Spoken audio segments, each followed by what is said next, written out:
नमस्कार, मैं निर्मल कौर सरकारी सीनियर सेकेंडरी स्मार्ट स्कूल सबरां में हिंदी पढ़ाती हूँ। आज मैं आपको संज्ञा और उसके भेदों के बारे में बताऊंगी। सबसे पहले संज्ञा। संज्ञा किसको कहते हैं? संज्ञा की परिभाषा क्या है? जो शब्द हमें किसी व्यक्ति, स्थान, वस्तु आदि का बोध कराते हैं, उन शब्दों को हम संज्ञा कहते हैं। ये होगी संज्ञा की परिभाषा। जो शब्द हमें किसी व्यक्ति, वस्तु, स्थान आदि का बोध कराएं, उन शब्दों को हम संज्ञा कहते हैं। आगे है संज्ञा के भेद। संज्ञा कितने प्रकार की होती है? संज्ञा के 5 भेद हैं।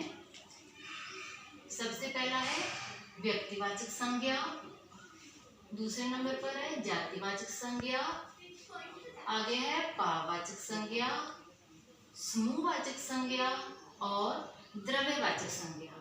ये संज्ञा के 5 भेद हैं। व्यक्तिवाचक, जातिवाचक, भाववाचक, समूहवाचक और द्रव्यवाचक संज्ञा। व्यक्तिवाचक संज्ञा क्या होती है? व्यक्तिवाचक संज्ञा वो होती है जो शब्द हमें किसी विशेष व्यक्ति या स्थान के नाम का बोध कराते हैं, उन शब्दों को हम व्यक्तिवाचक संज्ञा कहते हैं। जैसे इसकी उदाहरण है, आगे हमने पढ़नी है। भारत, सुरेश, राजस्थान, दिल्ली। ये जो शब्द हैं ये व्यक्तिवाचक संज्ञा के उदाहरण में आते हैं। हम और भी किसी का भी नाम ले सकते हैं, जैसे राम, श्याम, मोहन, सोहन, कुछ भी। आगे दूसरे नंबर पर है जातिवाचक संज्ञा। जातिवाचक संज्ञा वह होती है जो शब्द हमें किसी पूरी जाति का बोध कराते हैं, उन शब्दों को हम जातिवाचक संज्ञा कहते हैं। इसकी उदाहरण क्या आती है? इसमें है जैसे पेड़, लड़का, राजधानी इत्यादि। ये जो शब्द हैं इसलिए हमें शब्द पूरी जाति का बोध कराते हैं। इसमें जैसे लड़का शब्द है, लड़का शब्द एक हमें पूरी जाति का बोध कराता है कि जो लड़का, इसमें कोई भी लड़का हो सकता है, किसी का एक नाम नहीं है। लड़का में राम, श्याम कुछ भी हो सकता है, कोई भी हो सकता है। आगे है 3 नंबर पर भाववाचक संज्ञा। भाववाचक संज्ञा की परिभाषा क्या है? भाववाचक संज्ञा वो शब्द जो हमें किसी भाव का बोध कराते हैं, उन शब्दों को हम भाववाचक संज्ञा कहते हैं। इन शब्दों में क्या है कि ये वो शब्द होते हैं जिन शब्दों से वो शब्द जिनको हम सिर्फ महसूस कर सकते हैं, इसको हम छू नहीं सकते, ये हमें दिखाई नहीं देते, सिर्फ हम इसको महसूस करते हैं। ये होते हैं भाववाचक संज्ञा के शब्द। जैसे इसकी उदाहरण क्या आएगी? मित्रता, मिठास, ईमानदारी, हरियाली। अब ये जो शब्द हैं इनको हम छू नहीं सकते, पकड़ नहीं सकते, इनको सिर्फ हम महसूस कर सकते हैं।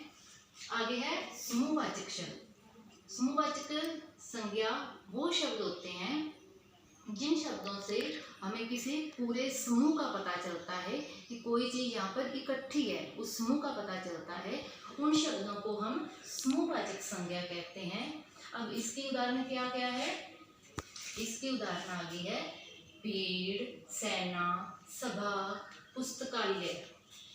जो भीड़ होती है ये भी लोगों का इकट्ठ होता है, बहुत सारे लोग इसमें शामिल होते हैं। सेना में भी बहुत सारी सेना के लोग शामिल होते हैं। सभा में भी बहुत सारे लोग शामिल होते हैं। पुस्तकालय में ये लोगों का समूह नहीं होता, इसमें क्या होता है? ढेर सारी पुस्तकें होती हैं। पुस्तकों का जो समूह होता है उसे हम पुस्तकालय कह देते हैं। आगे आ गया द्रव्यवाचक संज्ञा। द्रव्यवाचक संज्ञा क्या होती है? इसकी परिभाषा है द्रव्यवाचक संज्ञा जो शब्द हमें, ये वो शब्द होते हैं जो शब्द उसके लिए प्रयोग हो जो चीज़ हम सिर्फ जिसका नाप तोल कर सकते हैं, उनकी गिनती नहीं हम कर सकते। इसकी उदाहरण क्या है? इसकी उदाहरण है तेल, सोना, चांदी, पानी, आटा।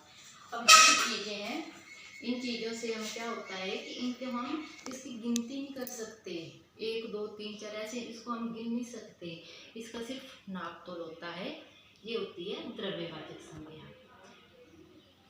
ये सब संज्ञा हमारी पूरी हो गई। धन्यवाद।